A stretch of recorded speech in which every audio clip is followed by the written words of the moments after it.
आज महाराष्ट्र राज्य संघर्ष समितीचे संस्थापक अध्यक्ष माननीय सोहेल इनामदार यांनी वाढीव वीज बिलाच्या प्रश्नावर संबंधित अभियंत्यांची भेट घेऊन तीव्र नाराजी व्यक्त केली। स्मार्ट मीटर बसवल्यानंतर अनेक नागरिकांना अवाजवी वीज बिले आल्याच्या तक्रारी महाराष्ट्र राज्य संघर्ष समितीकडे प्राप्त झाल्या असून विशेषतः महिला जिल्हा अध्यक्षा माननीय फरीदा शेख यांच्याकडे मिरज परिसरातील अनेक नागरिकांनी वाढीव वीज बिलाबाबत लेखी व तोंडी तक्रारी केल्या होत्या।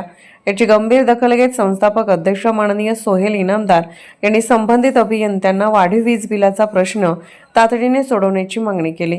नागरिकांवर अन्याय होणार असेल तर तो सहन केला जाणार नाही असे स्पष्ट करत त्यांनी संबंधित अधिकाऱ्यांनी वरिष्ठ स्तरावर चर्चा करून वाढीव वीज बिलावर त्वरित तोडगा काढावा अशी विनंती केली।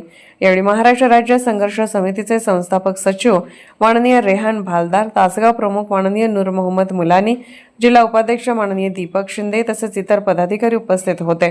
सामान्य नागरिकांना न्याय मिळेपर्यंत महाराष्ट्र राज्य संघर्ष समिती वाढीव वीज बिलाच्या प्रश्नांवर सातत्याने पाठपुरावा करणार असल्याचे संस्थापक अध्यक्ष माननीय सोहेल इनामदार यांनी सांगितले।